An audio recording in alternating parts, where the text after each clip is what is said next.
I'm Catherine Davis, the owner of medicaldirections.com.au, navigating your practice to success. Welcome to part 1 of my series on Australian medical practice accreditation. In this video, I'll explain the history and the process of accreditation. In the following videos, I'll go into more detail how to comply with each aspect of the accreditation standards. I'll show you how we met the standards for successful accreditations in our practices. Accreditation, what is it? My curiosity took me to find out when the first standards were released. The RACGP developed and published the first standards for general practices back in 1996.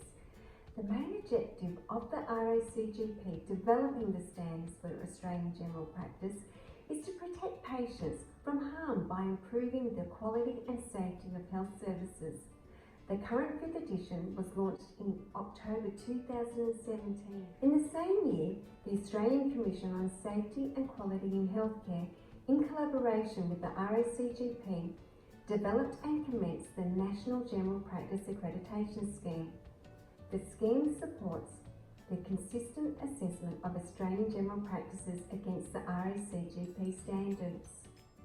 To be eligible to be accredited under the standards, practices need to be defined as a general practice, where the services you offer are mainly of general practice and that you can meet all the mandatory indicators in the standards. The RACGP 5th standards are made up of 3 modules: the core module, the quality improvement module, and the general practice module, each with their own criterion. I'll focus on these in my upcoming videos. When looking at the individual indicators in each criterion, you will see the words must and could. Must means the process is mandatory, and could means it's optional. Do we need to be accredited? General practice accreditation is voluntary in Australia. The benefits of being accredited: you know your practice is working within best practices and providing safe and quality healthcare to your patients. It reduces litigation, and practices can receive financial incentives from the government via practice and workforce incentive programs. Practices are accredited against the standards every 3 years. There are now 5 accreditation agencies, and they are listed on your screen now. Survey visits can last up to 6 hours. Some accrediting agencies ask you to submit your documentation and self-assessment before the practice survey visit. This is extremely handy, so you know what documents and other information you still need to collect. You will need to have these ready for the surveyors to view at the survey visit. The surveyor team usually consists of 2 surveyors. One is a GP, and the other surveyor is either a practice manager, qualified nurse, allied health professional, or Aboriginal and Torres Strait Islander health worker or practitioner. All need to have relevant experience working in general practice. In previous standards, you were told the method you had to use to meet each indicator.